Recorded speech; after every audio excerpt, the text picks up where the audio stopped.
This is Sikh prayer.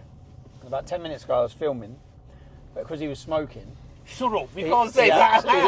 He was like, don't film the... No, everyone's going to go mad.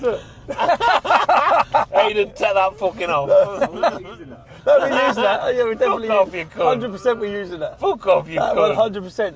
Mrs. Singh, I could tell you so many stories about this man.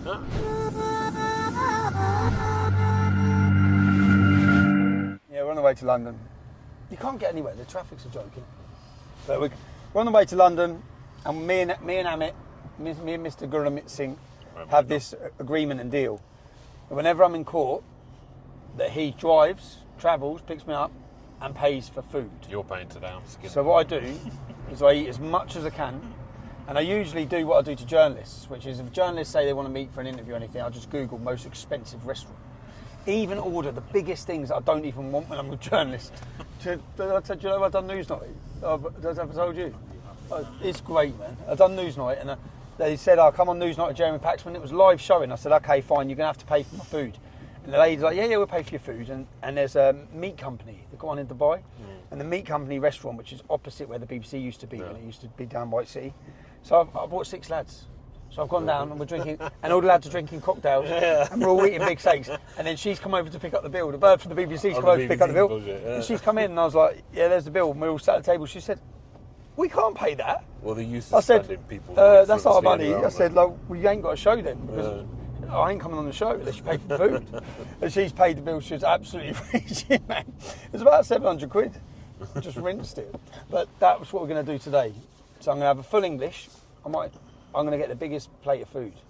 Full English, and then I've looked at Hawksmoor, what's that one? Hawksmoor Gauchos. It'll have to be your treat or today, or Goodman's in Mayfair.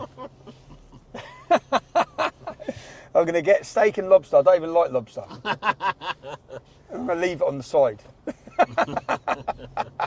But we're in court today because the Daily... But it's so insane, even to repeat it. And I just read this story. Right? I read the Daily Mail's... They went to the Press Awards. I didn't know this, yeah? So they put in at the Press Awards to win awards for their headline upon me. Their headline, which there's no truth in. So pressawards.com, yeah? Tommy Robinson on holiday. Our photographs of Tommy Robinson stoking the flames of the post-Southport race ride from the safety of a Cypriot sunbed became one of the defining images of this summer's disorder. But now, so this summer's disorder, I only found this morning, I wish it would have gone in the film. This summer's disorder, which had nothing to do with me, one of the main optics of that riot is me on my sunbed. Because they purposely put me as a scapegoat for the riots when there was zero evidence, which I've just released a mini documentary last night to show the public. Because what I expect today is that they'll try and gag me. They'll give me conditions from court that I can't talk about this, can't talk about that, and then I'll go through the courts for another year at the cost of tens of thousands of pounds. And this case is based on the fact that journalists tracked my family down, and they travelled to Cyprus, and then took pictures of not just me, but they put innocent members of my family and friends in the national newspaper article, which had 14 million views, and linking me to the riots, or saying I was instigating the riots, which is, again, there's no truth in it. I've never been arrested, detained for anything of that. My messages were clear and simple: to not riot, to not cause violence, not cause trouble. And one thing that's also come out is with this inquiry recently, it was nothing. They've all said no, it's got nothing to do with so-called far right or a non-existent EDL, just a bunch of angry people in the area. You know. But they purposely, the government first of all blamed the far right and blamed the English Defence League and blamed me. Now, as soon as they mentioned the English Defence League, which was the day of the riot, the day it first started in Southport, as soon as they mentioned the English Defence League, I knew I was getting framed. Yeah. And I also knew there hasn't been an English Defence League for a decade. There is no EDL. No. So for them to do that, they were straight away priming to blame it on ideology. And that would prevent the government having to address the reason why people are angry that went across every town and city. Blame the far right, blame Tommy Robinson, blame the English Defence. Did you get that same sort of suspicion when, because obviously the day you came out of prison, then we had that attack in Liverpool where a car drove into the middle of the crowd. Did you think there was something maybe untoward just about to happen there as well? No, that was the day before, wasn't it? Was it the day before? Yeah, that was the day before. I didn't really know what was going on because I was in jail at the time. I missed it all. But then, that's what they done. So then they tracked me down on my family holiday, and this ain't the first time. They've done this multiple times on my family holidays. No. and they endangered me. They gave the location of where we were. Now, what angered me was, I'm used to the media lying about me. I'm used to their bullshit, used to their stories. But they purposely put pictures of my family members in their article, and they also followed me with my children and photographed my children. And I don't think it's right. I don't think there's no public interest, and there was no need for them to do that. The result of that resulted in death threats to me, my family. I had to leave the holiday. I was there 2 days. Do you know how much I needed that holiday? I'd waited so long for that holiday. And then I'd waited 4 families. My kids were all so excited. Second day. And then the manager of the hotel was like, we can't have you. You're going to have to leave. It's too dangerous. So literally they told you to leave. People were turning. I had to leave. I left the kids. I let the kids come on the holiday. So then what I did is, I thought, right, you've endangered my family. What I do is I follow up on it with videos. So I found out where the journalists were, and I thought I need to question them now. Yeah. So I sent our surveillance teams to check their addresses, and we got surveillance footage on them and on their but some of them was their family coming out of the house. Yeah. So then I sent the journalists the images and said, I don't want to have to knock on your door, but you need to meet me. You need to make this right. I need to talk to you. You've endangered my family. Now, I made it very clear. I'm coming with a camera. You're going to answer questions, and I don't want to come to your house. I made public clear. I now have I've done what they've done. I've got images of their family, but I'm not going to share them. I'm not going to say where they live. And for that, I obviously was in prison when I come home, and then I was in prison about a month, and the police come in to question me about this charge. And when they questioned me, I was sat in amazement, just looking at the bloke. He's like, yeah. And he's telling me, the copper, you've got to see this interview. And he's like, and then you've took photographs of their family. I'm like, well, have you not seen what they've done here? Yeah? He goes, so, and you've done your surveillance, and you've told them you're going to come and ask them questions. And I'm like, yeah.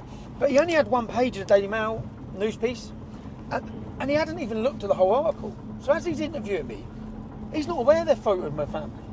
He's done no research. He hasn't even gone back to what happened at that time on my social media. He's just took statements from them, and what they've done is, say I sent 10 direct messages to them, which I did, a flurry of messages saying, need to talk to you, your boss needs to ring me, I'm coming to your door. They just showed I'm coming to your door. So the copper's interviewing me, and he hasn't seen anything else. And I'm like, you need to go and do your job before you come here and ask me questions. You need to understand what's gone on here. I just couldn't believe it. I'm looking at it thinking, you don't work for the Daily Mail. You're a police officer. You're meant to investigate. You've investigated nothing. And you've come and interviewed me. But he's interviewing me, and all the evidence points to the fact that I was going to question them. So what they want is a system where mainstream media, and I believe working with the government, because the government were framing it as the English Defence League, then the media the next day put me as the front page of the paper, and then globally the riots are mine. And the public believe that I'm sitting on the sunbed instigating riots, which just isn't true, and it's dangerous. It's complete defamation, isn't it? It's dangerous, man. Yeah. It's really dangerous, and that's what they've done. So I said, and they don't like the fact that they've never been challenged. Daily Mail journalists have never ever been challenged. They've never had someone, well, I'm going to ask you questions. I bet that's never happened to them. They just print all this bullshit all the time, which is what it is, and no one challenges them. So the thought that they're about to get questioned, they didn't like it. So then they went to the other weapon, and I say, this is a weapon, because the media acted as a weapon to frame me. Then in step the police as another weapon to stop any questioning of the media. They then come and arrest me in jail. Then they question me, but when they question me under a harassment charge, they only have 6 months, because they didn't question me under fear of violence, or there's no mention of violence. So they question me under standard harassment charges, which is nothing. It's summary only, you can't go jail, but they only have 6 months to prosecute. Well, 6 months passed. Yeah. So then, because 6 months passed, when we had a victory in court, which said I was getting released the next week, they come in the next day. The next day. Completely blank. I'm sitting so I used to get taken in the morning to this wing on my own. I'm sitting there, and an officer comes in and he says, Met Police are here. And I had been telling the staff the whole time, they won't just let me walk out of it. I told the staff the whole time, I'm telling you, they'll come back in before I get out, they'll give me further charges for something. Because what this would have been this time, if my cases, because I was meant to have this terrorism trial, if my cases would have been done, this would have been the first time since I first started my activism in 2009 that I wouldn't have been facing prosecution in court. There's not been one single clear time, not even for a week, that I haven't been waiting for court attending court, trial, waiting to go to prison since 2009. And I thought, right, when I was in custody, my terrorism hearing was meant to be in March, and then they adjourned it.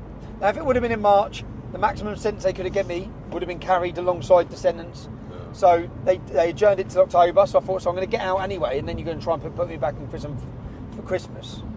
But all of this, I find it mental that now I face court for being a journalist and telling other journalists I'm going to question them. I'm going to come and ask you some questions. After they'd harassed me time and time and time again. My mother's house, my kids, my holidays. They've attended my home with extremist groups to video it, to record it. So yeah, I'm in court today, but what this does do, I know I am tired as well because for the last 7 days I haven't stopped. But what this does is it gives me an opportunity to, for the first time, to have a jury. I faced 10 years. It's a 10-year prison sentence. It's a 10-year prison sentence. We've spent £5,000 so far. I ain't even been caught. Cost £5,000. So it's financial terrorism, which is the purpose of it as well. Danger, Taisra. I have spent the last 7 days trying to piece together that film that went out last night. Now, I should be focusing, I want to be focusing on other stuff. Although the film does help to raise awareness of just how terrible they are in their behaviour, as in the journalists, their immorality in the way they behave. But anyway, I think that the purpose of their news on me is to persecute.